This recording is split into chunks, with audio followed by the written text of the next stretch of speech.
Hey everybody, this is Shatini Reese. How are you? As you may recall, I indicated I was going to do a segment on stay-at-home parents and specifically a stay-at-home father. So we have a very special guest this evening who actually needs no introduction, but I will introduce him to you anyway. Steve Reese is going to be our guest this evening, and he is the father of 6 children and actually is my husband. So please help me welcome Steve Reese to the stage. Steve? So Thanks for having me. Absolutely. So I feel like I should give you a hug or take a kiss or something. So I have several questions from our audience. Okay. And again, thank you for being here and taking time out of your busy schedule to answer a few questions about what it's like to be a stay-at-home father. Okay. So our first question comes from Ms. D. Giles, and her question is, how do you get a healthy dose of adult interactions? That's a great question, Ms. Giles. So the first thing that comes to mind is the gym. I have a gym membership.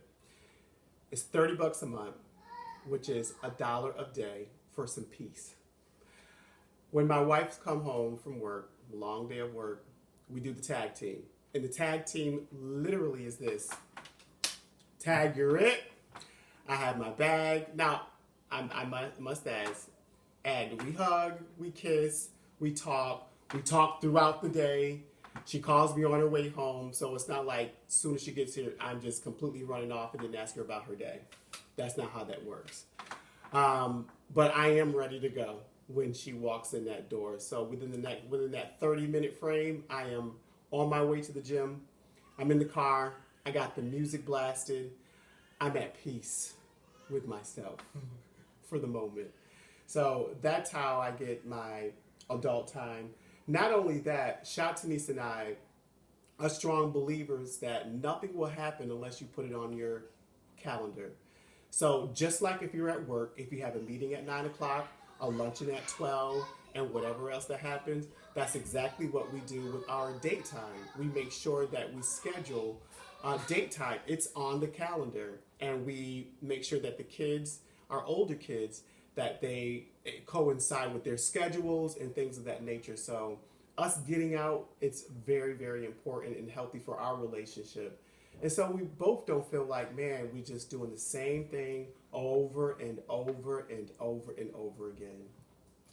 She also asked, how do you clock out, especially when I come home and I'm tired and I may not be in the right frame of mind to pick up wherever you left off? Well, you have to use discernment, to be honest with you. And there is some sacrifice for the stay-at-home parent.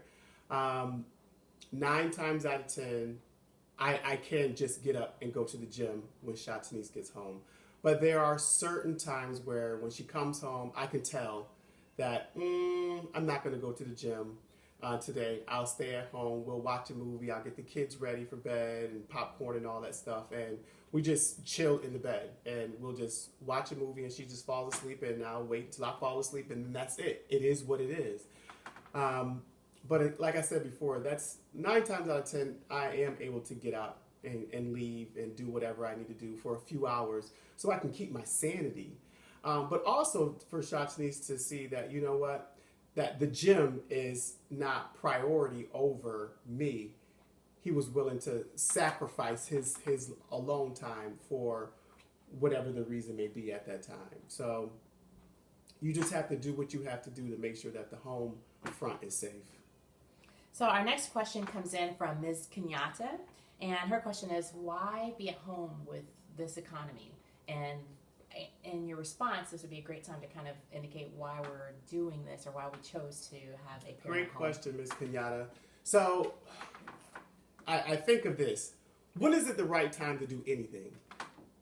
If we are always waiting for the right time, we would do absolutely nothing at all. And this is where you have to use courage. You have to use faith. You have to have trust. You can't be afraid to fail at all. And so Shatanice and I had made the decision that we were going to have at least one person stay at home regardless of whoever it was going to be. And so Shatini stayed at home for a while, and then we switched. Financially, it made sense, number one. And number two, we counted the cost. It wasn't just this fly-by decision. We really, really thought about it. We prayed about it. We got some counseling about it. And also, we waited till we felt the release from God that this is the moment. And once that release was given to me to leave my corporate job after 9 years, where there was security, where there was insurance, where there was another income. However, there really wasn't that one-on-one time with my kids.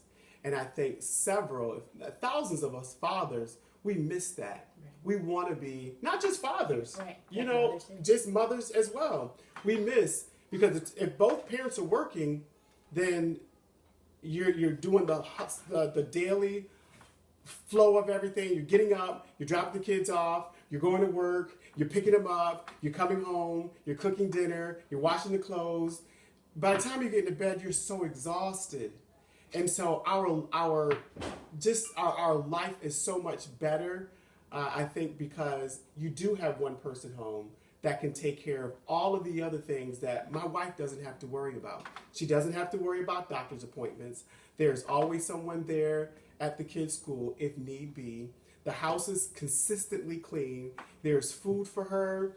The clothes are washed, gas in the car. So only thing she has to do is just go to work. And I do my job, which is work here at the house. Unfortunately, the government don't pay the stay-at-home parent, which I think that they should. We're going to start a petition, right? Absolutely. If you have not done it, it's hard for you to really grasp the detailed work on a daily basis of what you have to do if you want to be successful.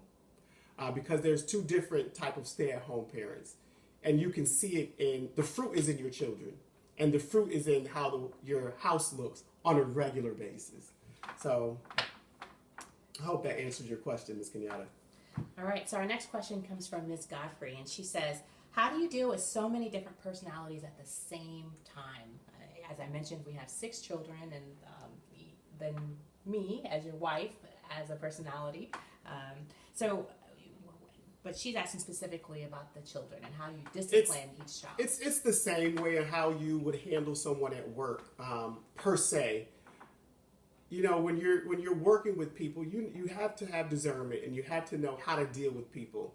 You can look at one coworker and say, you know what, not today. I can't deal with her today. And you know that I can't deal with her today. Unfortunately, it's like that with the kids too. It's like, you know what? Today is just not the day.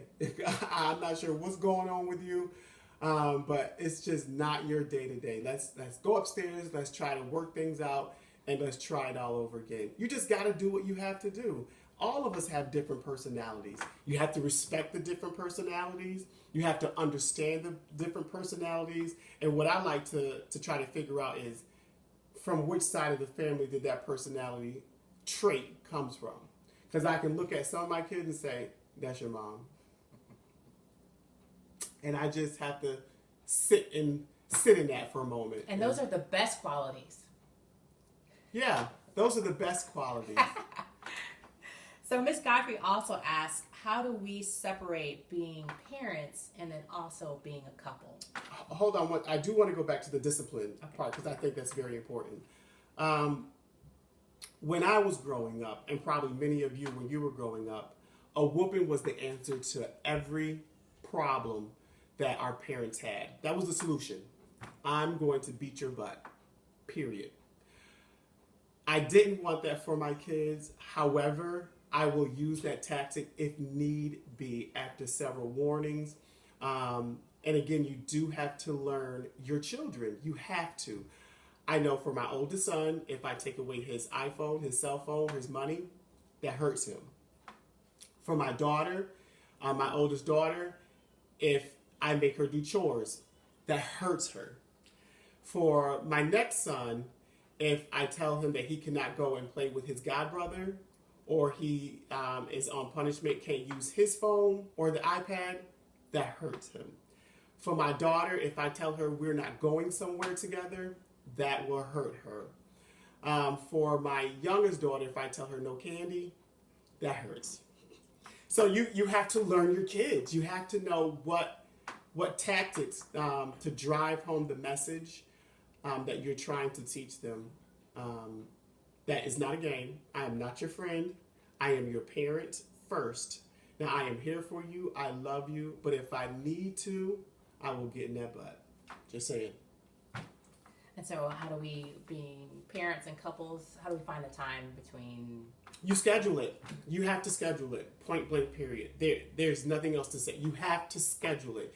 If you want to go out on a date, you schedule it. I'm not going to be home. When your mom gets home, we're leaving. And when I tell you we get dressed, we smell good, the car is clean, and we haul tail. And we have a great time. We're not worried about the kids. We're not calling the kids. As a matter of fact, the rule is, unless someone is dying, do not call us. Or bleeding. For you, it's bleeding. Because I can come home and put a Band-Aid on the bleeding part. But unless someone is dying and need to go to the hospital, the emergency room, don't call us. Because we have to maintain this relationship in order to really maintain the whole house relationship. And so this is important first than the kids. We can always make more babies.